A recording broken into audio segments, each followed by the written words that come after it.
Hey, what's going on, everyone? And Happy New Year for my subs and those who follow me over here. Cynical Optimist, I think you were the first one in. Thank you for being here. You were about a half hour early. I intended to start on time. I am, 8 minutes late. Let me make sure I can see myself on the YouTube side here. We are almost at the end of January 2026. And this year, I'm going to make an effort to start on time, to be a little more concise, unless someone like the nameless protagonist is here. And I think that, yeah, this time of year, it's cold outside, so it's hard to exercise, but I really need to get back on my game in terms of physical activity. I didn't get to work out as much as I wanted to over the holiday break, and there were reasons for that, but I need to get back on that grind. So I won't be here every Saturday. There may be some Saturdays that I take off just to get things in balance and keep things in balance. But I will be here throughout the year nonetheless. Let me make sure. Shout yourselves out, whoever is here. Please consider liking the stream. And yep, we are live. Okay, so I will play the intro and I will start. And it's just me today.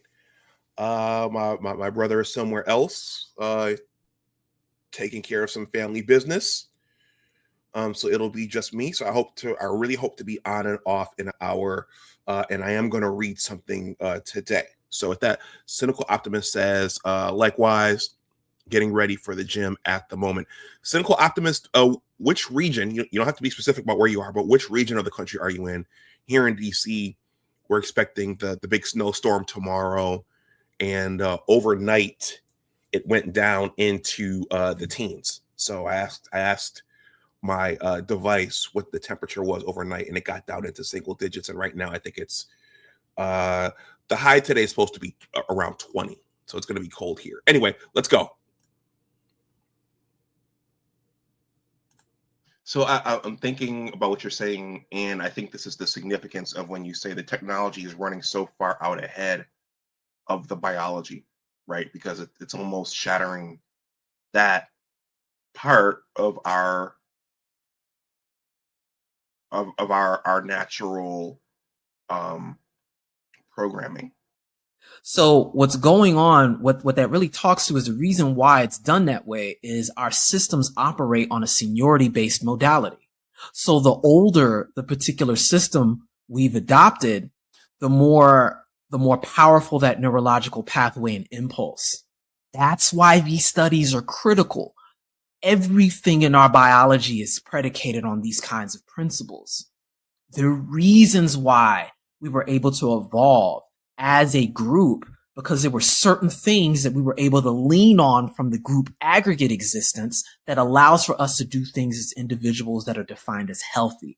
And when you begin to do wholesale swapping out on a one-for-one of social modality versus technological introduction, then you begin to atrophy a lot of these things and you start having deficiencies in ways you had no idea, or you get unintended emergent behavior, as we're seeing with the behavioral sinks, for example. It's all connected to social roles, in my subjective opinion.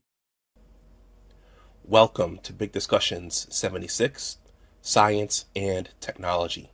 Science and technology stories are all around us, and there are always science and technology stories to tell. There are always science and technology stories to tell. A couple of years ago, I started talking about the whole egg freezing bonanza. That obviously is a spinoff of the whole gender thing that we have going on in the Western countries. And my plus one at the time wondered why I was covering that. Well, this is a science channel. That is a science current event. And as human beings, that is one of the issues of our time. So freezing sperm, freezing eggs, in vitro fertilization, geriatric pregnancies. These are all scientific issues of our time. Human beings are animals, and biology is one of the sciences. I just got finished watching part of Ask an Older Man was doing a review of Andrew Tate's interview on the Patrick David podcast. So everybody's talking about this: low birth rates, low marriage rates, high divorce rates, waiting till the end of reproductive windows to even think about having children. So we're going to talk about a little bit about that today. Dr. T.S.N. Johnson posted an article. He shared an article on Facebook. I'm friends with him there, so I see he posts a lot of stuff. So I'm going to read that. It's from NPR. So let me salute you guys first before we jump in. Cynical optimist. Not okay. You're not cynical optimist now. You're accidental. H3 bro. H30. Okay. He says salute Dr. Dunbar. He says, likewise, getting ready for the gym at the moment. Yep, even when it's cold. You know what? When it's cold outside, yeah, you even in the mornings, if part of your strategy is to get up and go exercise in the mornings, when it's cold outside, it's harder to get out of bed to go to the gym, and that's a challenge right now because with us in this 100% work in the office environment for the federal government, you have to get your workout in before work. You have to figure out how to get it in during the day, or you have to go after work.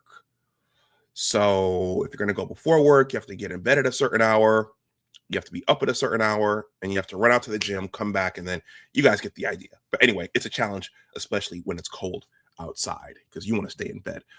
Michael says, good morning, Doc. Thank you for being here, Michael. He says, freezing my butt off in Kentucky. Snow is supposed to hit here at 3 p.m. Currently 12 degrees, feels like 0. Okay. Yeah, I'll be bundled up when I go outside. Yofo Kamikaze, good to see you. I always enjoy seeing you make the rounds on other channels. I see you in some of the bigger channels chat sometimes. Accidental H30 Cynical Optimist says some call it South Canada, but I call it the Midwest North. Okay, so yeah, you guys you're in the Great Lakes, so you're getting it there. Minnesota. Okay. Oh, Minnesota, the seat of all the controversy now. And he says, you had it right, Doc. My name is Cynical Optimist. All right. A couple of things, guys. I don't know if you guys can see the quality here, but I'm experiencing it. So before ramping back up, I did invest in my new Hewlett-Packard Omnibook. My new Hewlett-Packard Omnibook. So at least for now, gone are the days of slow computer speeds here, slow startups, having to wait for the computer to get ready to do its thing. So I upgraded my technology. Things are moving faster. Files are opening more quickly. And yeah, so everything should run more smoothly, at least for the next year or so, until something jumps into my operating system and jacks it up. I mentioned my brother Amal. If you notice this t-shirt, he has stepped out into merch. And this is, I'll call this generation 1 of his merch. So you've seen him present images of Black inventors. This one is Elijah McCoy, who created the self-lubricating engine. So you'll see me sporting this merch. And this should be available for you guys to buy if you want it sometime soon. I'm thinking Black History Month is coming up. So I think he's gonna get this merch out during Black History Month, if not shortly before. So let's talk about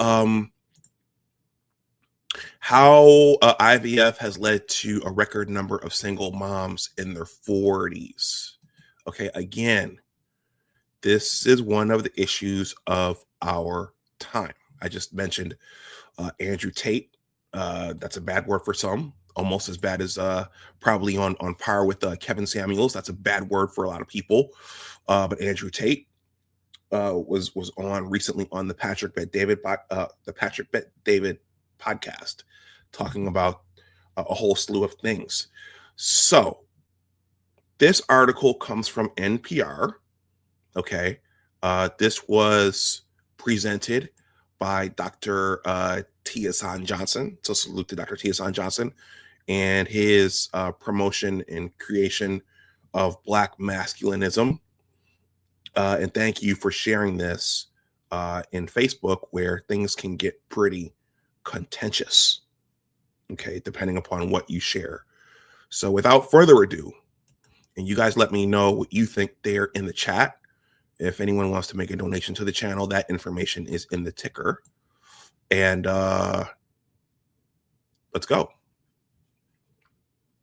So guys, I try not to read stuff for you guys all the time because it can be burdensome and people want to be entertained. But this piece was, I think it's not too long. So I think this is just enough for about an hour, if not slightly less or maybe slightly more. But I'll try to keep it moving. But I don't try to do this every single Saturday. All right. So behavioral biology, a part of behavioral biology with a sexual species is how and why the males and the females of those species reproduce.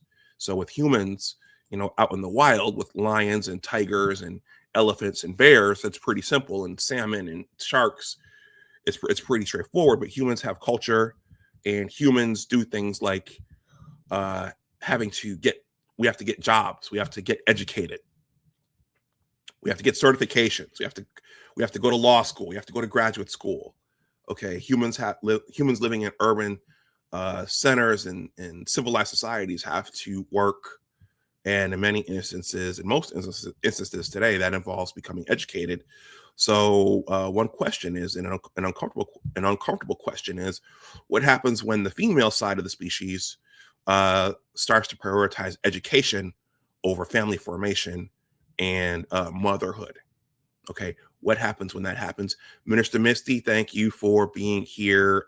Good morning to you as well. All right, this is from NPR, and it says how IVF has led to a record number of single moms in their 40s. You guys have known this biology since middle school, so I'm not going to go over the XY chromosome plus the XX chromosome, or gametes and sperm and eggs. You guys know that stuff cold turkey. If you don't, you could review that. And I've covered it here. Okay, how IVF has led to a record number of single moms in their 40s. This was published on January 12th, 2026.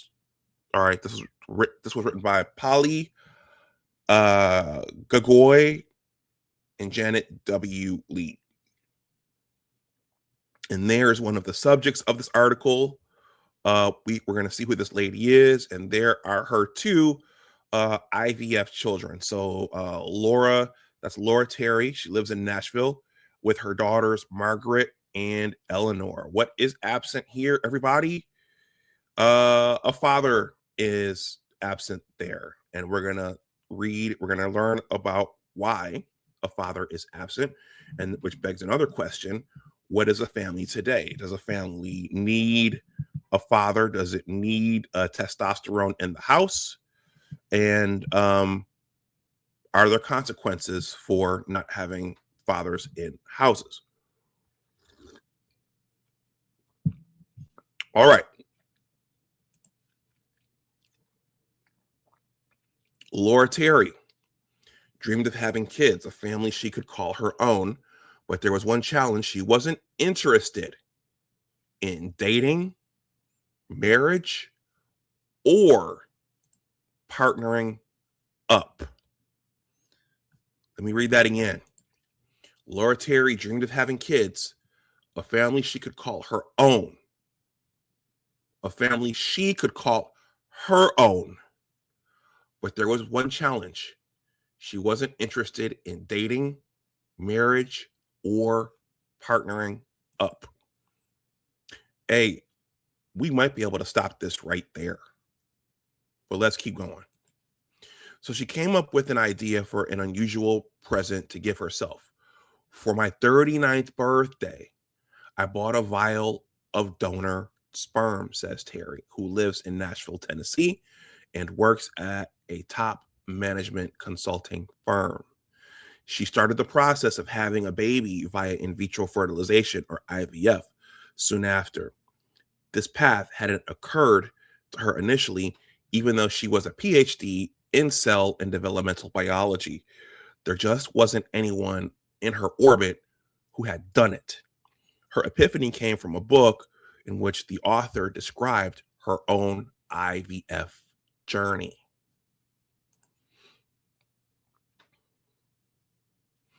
I had never heard of being a single mom by choice before that, says Terry, who is now 44. It was like a light bulb went off. The light bulb is going off for a lot of single women today. Today, 44% of women in America are unpartnered. Finding someone and settling down has become less of a priority when they're in their 20s or even 30s. And when some of them are ready to have kids, they aren't letting singlehood deter them. All right. So if you all remember during the election, the 2024 election, in addition to clamoring hard for abortion and abortion rights and codifying abortion, Madam Vice President Harris they were also weaving in IVF. Okay, IVF. We need to maintain dollars for IVF. Okay, so it was under the guise of married couples not being able to conceive. Okay, and I believe Tim Walz's family was of that circumstance, and I believe Tulsi Gabbard even they shared that they tried IVF. Okay, but according to this is now becoming a prevalent avenue for women who have no interest in partnering with a man. Okay. So Minister Missy says, good morning. She says, thanks. She says, yes, fathers matter. Speaking of fathers, Sheed, we hear is here. Sheed, happy birthday or belated birthday. All right. So this is becoming another avenue for women who want to go the Shonda Rhimes route and who don't even want a man in the house. All right.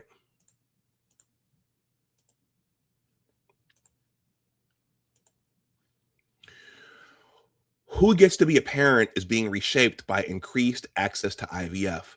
The nation's first IVF baby was born in 1981 when the process was such a novelty that she was referred to as a test tube baby. That was a popular joke by Robin Harris, the comedian. Those of you who remember Robin Harris, Bebe's Kids, that was a joke, one of his diss jokes. Test tube baby. All right. Since then, its use has surged in the United States, and today IVF accounts for almost 100,000 births each year. That's up 50% from 10 years ago. So this is increasing. With IVF, which accounts for around 2% of births in America, a woman's eggs are retrieved from her body and fertilized with sperm in a lab. The resulting embryo is then implanted in her uterus with the hope it will lead to pregnancy. So keep that number in the back of your mind, 2%. We're going to come back to that. And also, for Black, most of us here are Black. And if someone strays over here who's not Black, I'm always looking to build my audience. A prominent woman named Ebony K. Williams, she went on an IVF journey. Okay.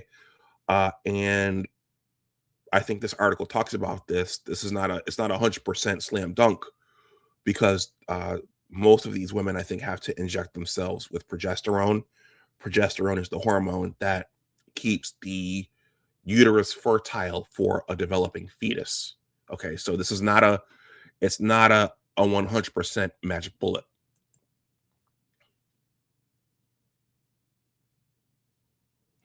This process has opened the door for many people who couldn't otherwise conceive children and reshaped who gets to be a parent, including more LGBTQ couples.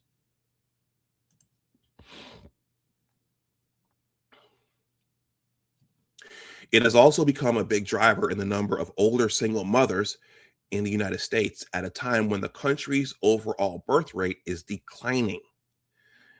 The number of unmarried women in their 40s who are having babies has grown by 250% in the last 30 years, according to data from the government. A portion of these women have partners, but many don't. So for you boomer parents who are looking around and wondering why your sons are thinking of reasons why your sons don't have children, this is part of it right here. You've seen an increasing trend of women going it alone, and now more of them through this IVF route. So this graph here is a science channel, so we should look at data as often as we can. This says births to unmarried women in their 40s have risen 250% in 3 decades. So that's starting in 1993. I was a junior in high school then. I'm dating myself. And then you see a pretty much linear increase there from 1993 to 2023. Okay, so that starting number was 10,000, and it has tripled, actually quadrupled to 39,000.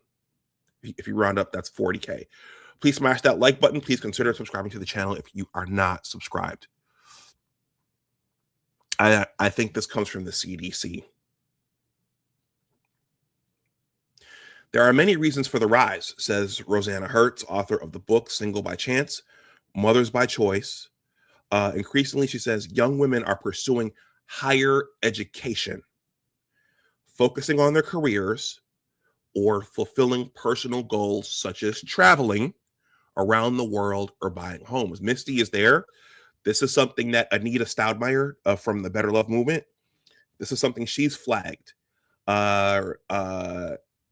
Traveling is now a major bucket list item. It's a major priority over family formation. Okay. So the traveling has to get done before anything else. To Dubai, to Burma, to Europe, the traveling has to get done. Okay.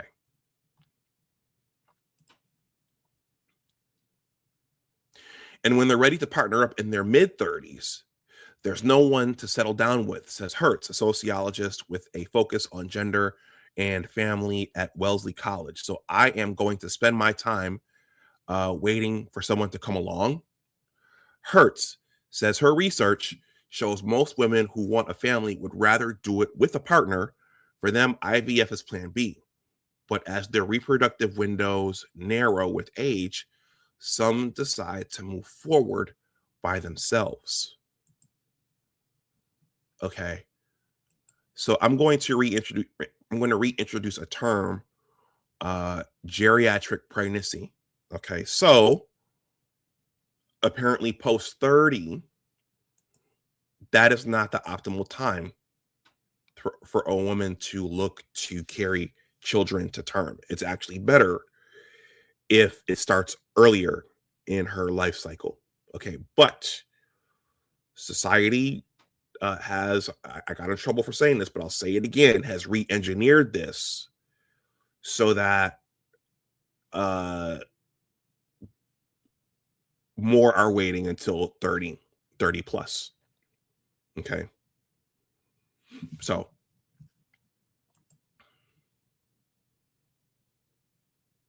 there's the lady again, a framed photo of Laura Terry with her mother holding baby Eleanor. Becoming a mother is a marker of adulthood for them, Hurt says. There is a sense that I'm now ready to do something that is selfless, that involves the care and nurture of another human being, and be a part of a broader community, she says. What a child does is tie you into a community. Do I really want to have a baby? How do I choose a donor? Terry saw that care and community in her own sister's family when it drew her to Nashville to spend time with her nephews. Once she knew she wanted to be a mom, she started mapping out her path through the language she understood, which is spreadsheets and PowerPoints.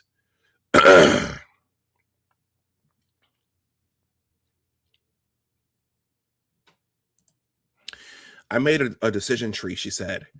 The root of that tree was a fundamental question. Did she really want a child?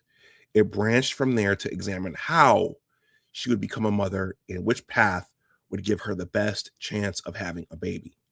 It led her to IVF. Soon enough, she was faced with another decision, choosing a sperm donor.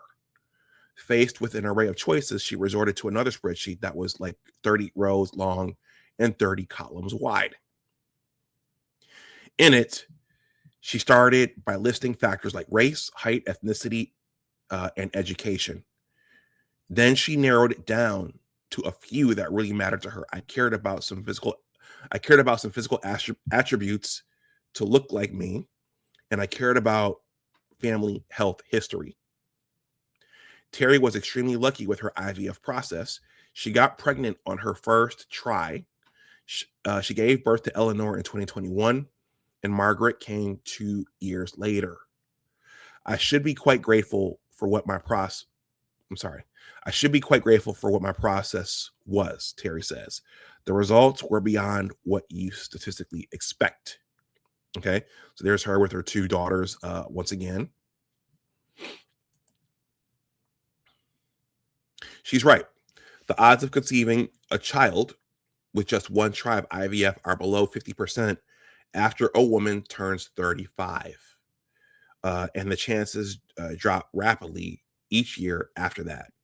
Many women try multiple cycles of IVF with no guarantee that they'll get pregnant.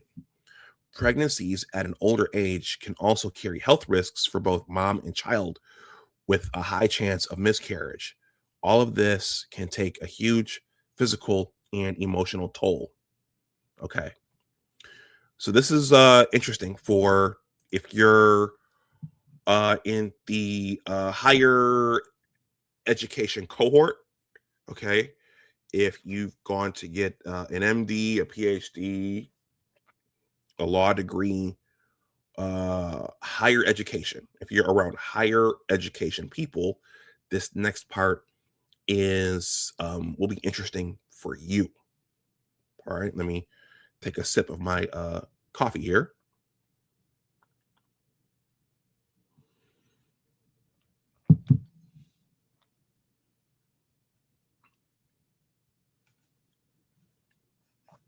And you all keep letting me know what you think there in the chat. If you think anything, you might just be taking it in. Higher education people.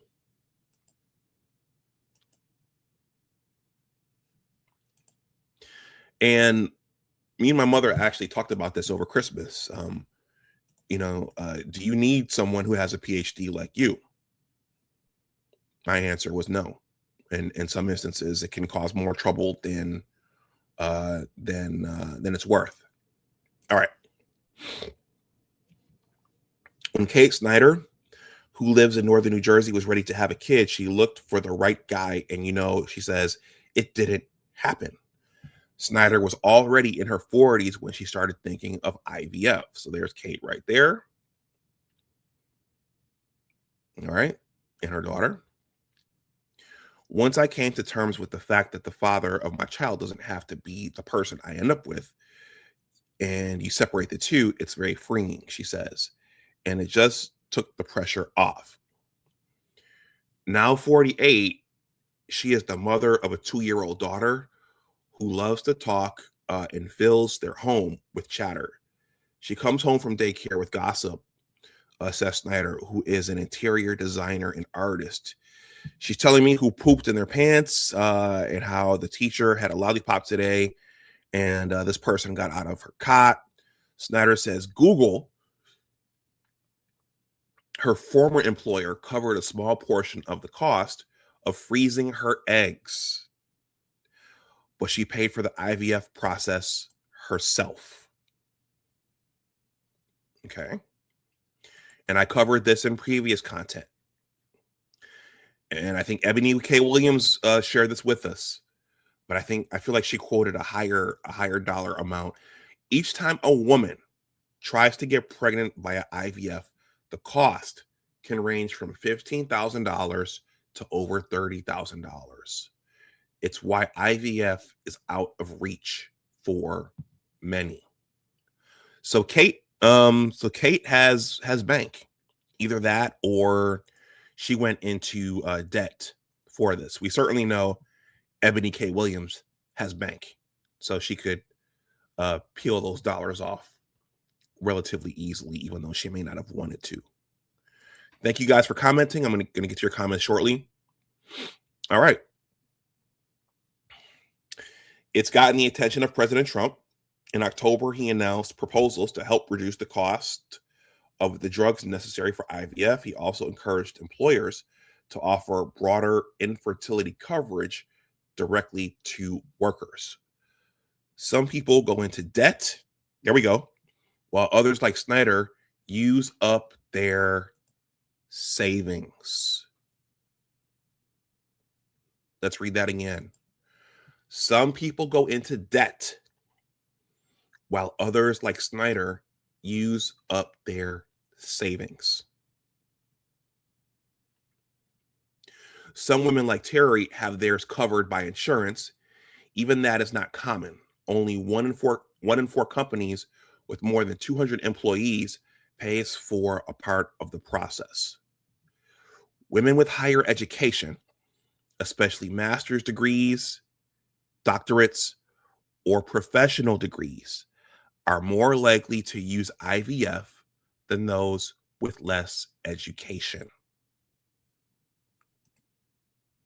According to the U.S. Department of Health and Human Services. Okay. I'm going to read some of your comments here. UFO Kamikaze says, if you believe in soul ties or an energy exchange during making love or recreational sex that results in pregnancy, that process is removed with IVF. UFO Kamikaze. So I've heard of soul ties. So for those of you who are, for the uninitiated, soul ties, that is the belief.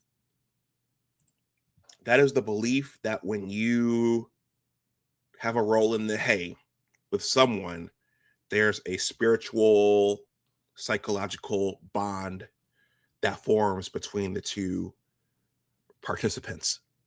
Okay, that's soul ties. A lot of people don't go to church, and they don't believe in supernatural and spiritual things, but many believe that it's more than just a physical act. There's something spiritual and emotional that happens there, and something that emotionally gets left on your psyche after the encounter.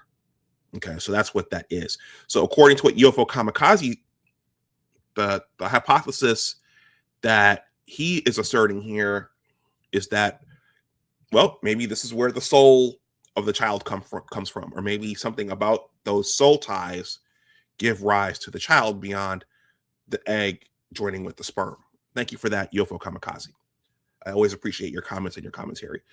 Cynical Optimist says, it's always interesting how women who promote IVF don't seem to consider their own epigenetics. Okay. So environmental factors. Minister Misty says, working for Google, I'm sure she had bank as well. Okay. Bank, for the uninitiated, bank means money. Okay, that's a slang term for money. And I think I'm going to do something on that on the Modern Urban Dictionary for Black History Month on my main channel. So look out for that. Misty says, agree. And speaking of money, Alonzo Hall, the All-Star Advisor, is passing through. Salute to you. And Cynical Optimist says, I'm definitely under that impression. All right, let's go back. Let's finish this up.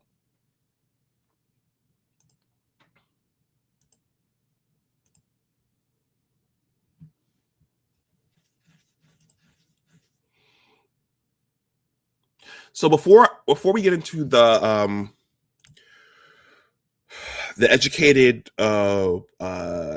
educated women piece, keep in mind that was a main topic of discussion on the Kevin Samuels show before he died. I'm sorry if that name offends you. It offends people. But also, I mentioned the 2024 election. Former First Lady Michelle Obama, she's in the news quite a bit for a number of things. But when she gave her speech, she was really punching home the point. Women are more than just baby makers. Women are more than just baby makers. Women are more than just baby makers. And she said that with a certain amount of fire and passion in her eyes and in her speech. So you're more than just that. Okay. And I think who else was pushing that point? Well, you've seen it. If you're on X, formerly Twitter, there was a point at which that was a movement. I don't want something growing inside of me. I'm child free.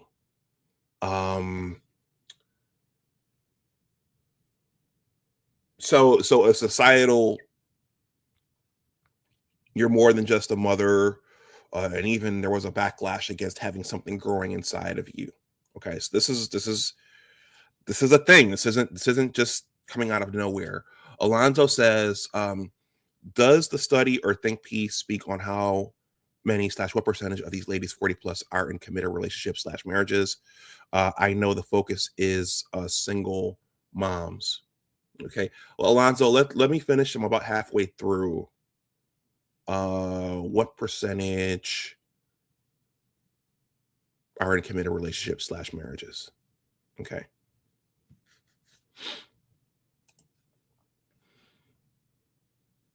Minister Misty says, now this is a point of contention here. Actually, that's the greatest task women have, is to be a mother. Misty, you will get tarred and feathered for saying that, but I don't disagree with you.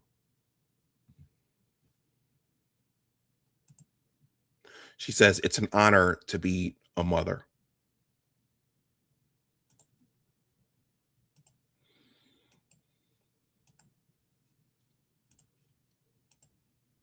All right.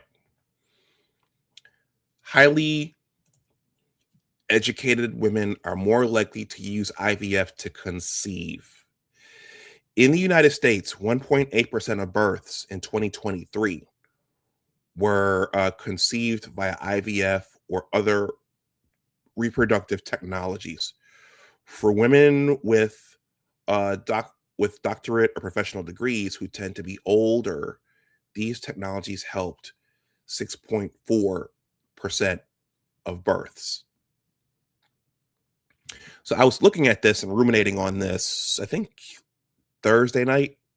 So this says share of all births conceived via reproductive technology. So that's I asked you all to keep the 2% in your mind. That's what that is. That's 2% of all births. Okay. So that number, it looks unimpressive. Okay. 2%, who cares about 2%? But if you think about that there are 350 million people in the United States, okay, that gives you a feel for how many people that is. So I'm trying to think, let's just do a quick math exercise. All right. 3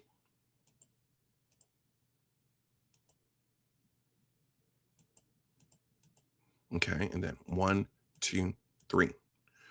2% of 350 million. I am not a demographer. Is 7 million. Okay, so that's 7 million births. Okay, so 6% of 7 million. If there are any demographers watching this and I'm doing this wrong, forgive me. I'm a pharmacologist / toxicologist. That's 448,000. So 500,000 births via IVF. But this is the educated class. These are educated. So the question is, what for women who go on to get doctorates and professional degrees, master's and master's degrees, how likely are they to use this procedure, and how much of the population do they account for? And then a more intriguing question is why does their pursuit of these higher degrees compel them to have to use this procedure? Okay, that was another conflict point in the aforementioned Kevin Samuel show, is why can't you do this? Other races of women, okay, in that instance, he was talking to mostly Black women, but some communities, the women can get this done while they're in school, or their goal is to get married while they're in school. Okay. But what is it about this cohort, this educated cohort? And this isn't breaking down race. This is including white women too. And I'm assuming Hispanic women and Asian women. What is it about these women pursuing doctorates or professional degrees, masters, bachelors? What is it about them and their decision making that's compelling them to have to use this technology? Do they want husbands? Is partnering not important? Are they putting other things in front of that? And they're arriving in their late 30s and early 40s, and they want to do this now. So just some food for thought. The Passport OG has entered the chat. Thank you for being here. Salute to you, sir, for all of your hard work. And that's from the Department of Health and Human Services. So this comes from government research. Okay. These women, on average, have higher incomes. All that gives them the agency to start and support their own family. So a family without a man. Okay. My knees hurt. Both Terry and Snyder were financially comfortable enough to step off the career treadmill to take time and space for their new families. Okay. Snyder now works 4 days a week. Okay. Terry took a pay cut for a different role that was less intense. It allowed her to work from home and requires less travel. Neither has qualms about it. Still, parenting in your 40s is hard. It's so physical being a mom. I don't think I expected that, says Snyder, thinking back to her first 2 years of motherhood and carrying her daughter up and down the stairs or getting her in and out of the car. Motherhood in your 40s, my knees hurt, and there are things that are starting to fall apart. Okay. Alonzo Hall, the All-Star Advisor. This part might appeal to you.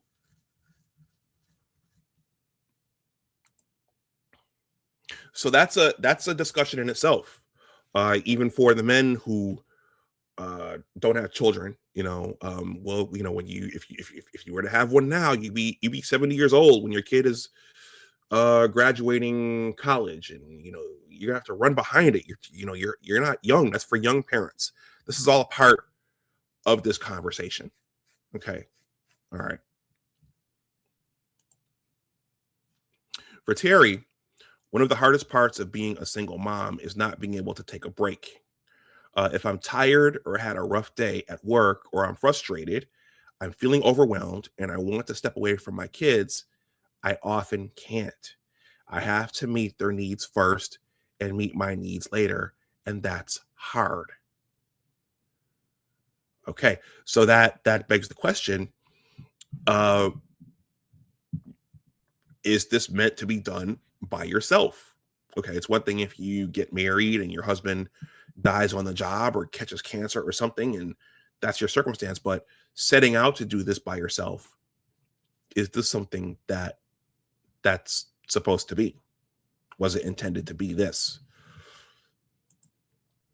And then there's the weight of decision making. She discusses her choices with her friends and family, but ultimately all of that rests on me, and that feels really heavy. So you see there, uh decision making. A lot of that would be with her husband or her partner, but maybe her parents, maybe her siblings, maybe her friends, they have to fill that role of talking about things and decision making, advising, mentoring, being there to listen. Okay, someone else has to do that. And also, as she described, she doesn't have time to herself. She can't say, "Hey, can you watch them for now? I'm going to go to the spa, or I'm going to go to yoga." Okay, she can't do that herself. She has to she can't offload them temporarily on anyone else. Okay, here's her and her kids again.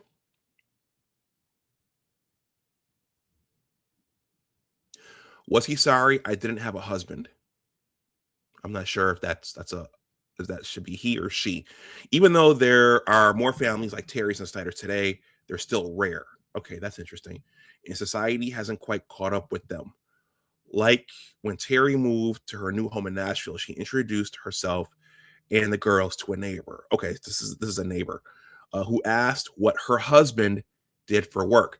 So that's a cluster right there, because people assume that you have a spouse. If you have children, people assume that you have a spouse. If you are not married and your girlfriend has a house and you're out there all the time, okay, and then let's say a contractor comes by or the neighbors see you, the assumption is that you two are married. So it's funny how that happens. All right. Let's see. Like when Terry moved to her new home in Nashville, she introduced herself and the girls to a neighbor who asked what her husband did for work. Terry explained that they were a mom and kids family with 2 cats. The response took her aback. He said, "Oh, I'm so sorry," she recalls. Was he sorry that I didn't have a husband? I still don't know to this day, but there is very much like a prominent I'm sorry, but there is very much like a moment of feeling other and feeling this is an awkward sentence, but there is very much like a moment of feeling other and different, and that's often an uncomfortable feeling. Terry worries about how her daughters will handle such questions because they're gonna have to answer those questions. Where's your father? We don't know our father.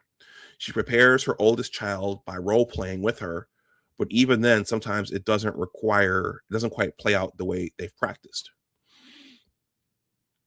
Recently, she recalls one of her daughter's classmates said, "Hey, Eleanor, is that your mom?"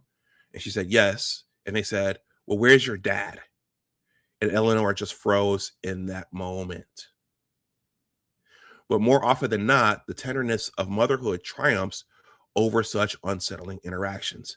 Terry treasures the sweet moments she shares with her kids, like when they climb onto her bed in the morning to wake her, or when they sit next to her, or when they sit next to each other on the couch to read before bedtime. I love moments where they say, "Mama, I need a snuggle." Just holding them for a minute or two and seeing how that calms them is really, really powerful.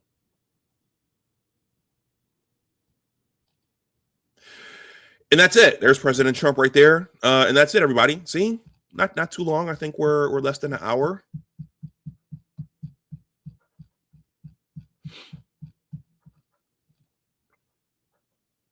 Okay. But I wanted to cover this in terms of statistics. It doesn't seem like it's that big relative to our 350 million people population. But if the population is going to shrink, as we're hearing warnings about, that might become a bigger slice of the pie. And also, if you are an educated person like me, you may see lots of ladies doing this. Okay, putting off motherhood until later. Maybe they don't value it early on. Maybe they don't get the man that they want, right? And then this becomes the last option. All right. I'm about to wrap up, but please like, share, and subscribe. I'm going to read some of your comments here. Thank you for the interaction here and the engagement. Brent C. 70 says, probably because birth complications increase and most men would choose younger women for childbirth. That's another flashpoint right there. Some people in this country, that's nasty. Okay. You just want to control that younger woman. Okay. I had a conversation over the holiday season with my bestie. I'll just say it, my best friend. Why, a man in his late 40s, early 50s should stick with, why doesn't he stick with his age cohort? Why doesn't he just stick with women in his age group? Well, men tend to prioritize youth and beauty, even though those are depreciating assets, but also in this instance, fertility. Okay. And apparently in other countries, well, it was, but apparently in other countries, that's normal. But in this country, in many instances, that's frowned upon. Okay. Age gap dating. It's called age gap dating. You just want to control that woman. You just want to control that young lady, All right. Cynical Optimist says, I'm not convinced by those numbers. How many test tube born people are actually among us? And are they all on a private island? Because I've certainly never met any. Well, let's go back, Cynical Optimist. And this was something I was ruminating on. Apparently, right now, it's still not a large fraction.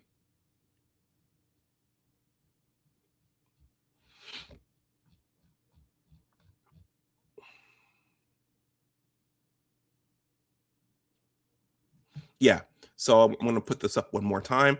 It's in the thumbnail.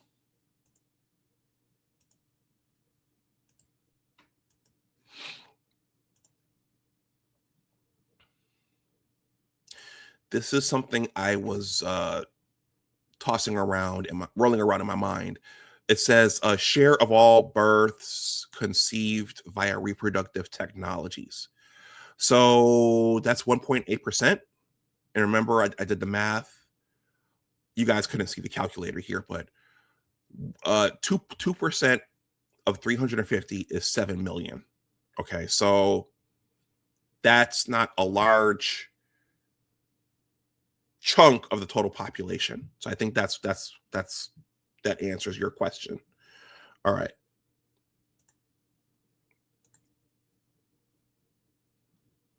Alonzo Hall, the All-Star Advisor, says, I know a woman who worked at a law firm and gave birth at 44, but she did it naturally. She is currently a single mom, however. Okay, Minister Misty says, I'm not a fan of single women doing this. Couples, I can understand. However, I would limit that as well. There are not enough studies on these children. Yeah, going back to the Democratic National Convention, it was sold as a tool for couples, but it's obviously a tool for use for single women as well. And then she says, a former coworker went this route. She was single and remained single. She was an ultra feminist. Yep, makes sense. Cynical Optimist says, as an adoptee, I got asked the same questions. Nothing novel about that. And the Minister Misty says, Brent, correct. And then she says, accidental, I advocate for adoption. All right. Well, everybody, that's pretty much all that I have. So I just wanted to come on and do this. I do these topics as they come. It's been a slow start YouTube wise out of the gate for 2026, but I had to get this new computer and get it up and running. And just there have been other commitments, and I didn't come straight back here after the new year. So I'll be back. But I'll be balancing this with physical activity as well. Brent C says something interesting here. He says, IVF allows women to be selfish and loose with their youth and gives the option to satisfy that urge later and get a caregiver later in life, in my opinion. Okay. Yeah, so if you guys haven't seen it, I did interview Anita Stoudemire over on my original channel. Okay. And that's a topic as well. A woman's 20s. A woman's 20s. Let me see if I could show it to you guys. Maybe I'll just share it in the community tab here when this is done. But Minister Misty is quite familiar with Anita. Anita hangs out with Dr. L. And Anita's just dropped her third book, an ebook.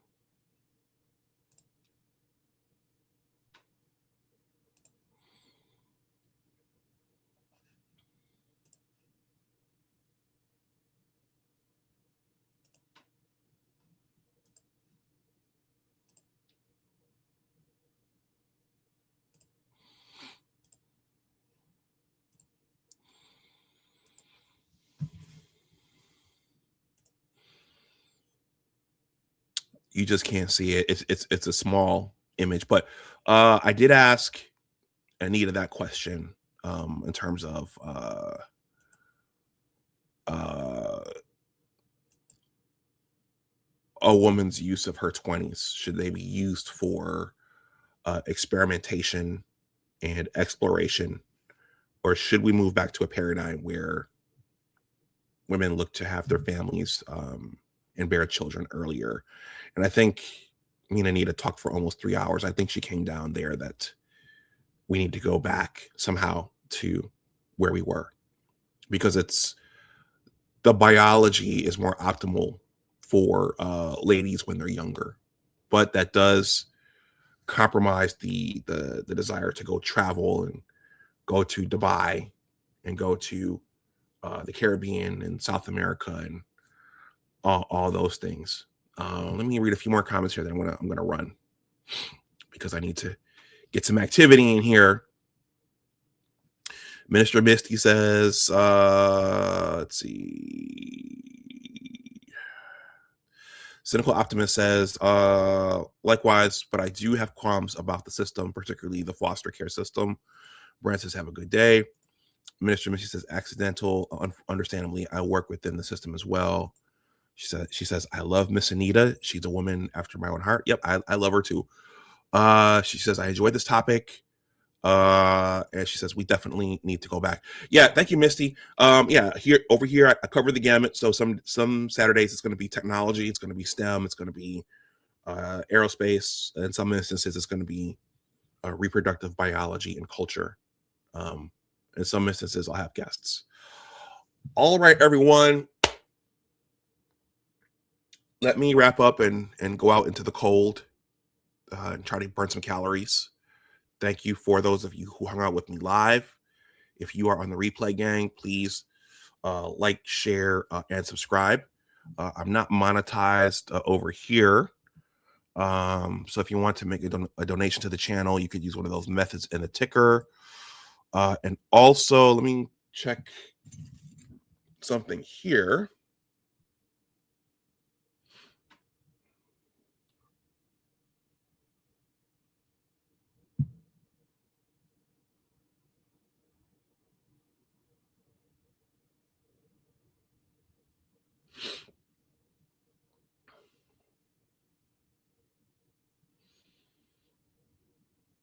Okay.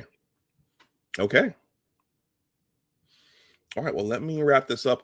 Yeah. So with that, everybody, those of you who know me, this is for the new people. You guys who have watched me, you've heard about this, but I do have a book. I'm not going to do this long, but The Engineers of Western New York Basketball Story, Part 1, Innocent Basketball Dreams. I'm selling hardcover copies to my YouTube subs for $27 and the paperback for $22. Just use one of those methods in the ticker. And I do have an online store. Let me just show this really, really quickly.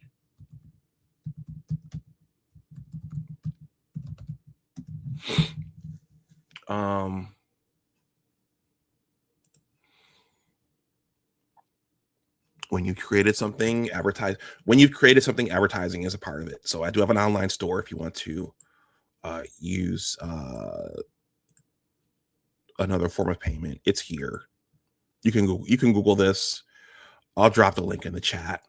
But it's more than about hoops. It's about some of the same things we've talked about here. When you change environments, what happens when you don't train people up the way they should be trained, you're going to get different results. It's about a bunch of different things. All right. So with that, everybody, enjoy your Saturday. If you have comments leave those in the comments section. And thank you for the support. And as always, remember that your attitude determines your altitude. Always try to do your best. Take care, and I will talk to you the next time. And yeah, a highly effective population, okay, is a very educated one on economics, on history, on science, so that, when the news tells you something, you might know better. You might know that they're leaving things out. When our politicians tell us things, you'll know that they're leaving something out or that they're telling mistruths. It's important to be educated on as many things as possible.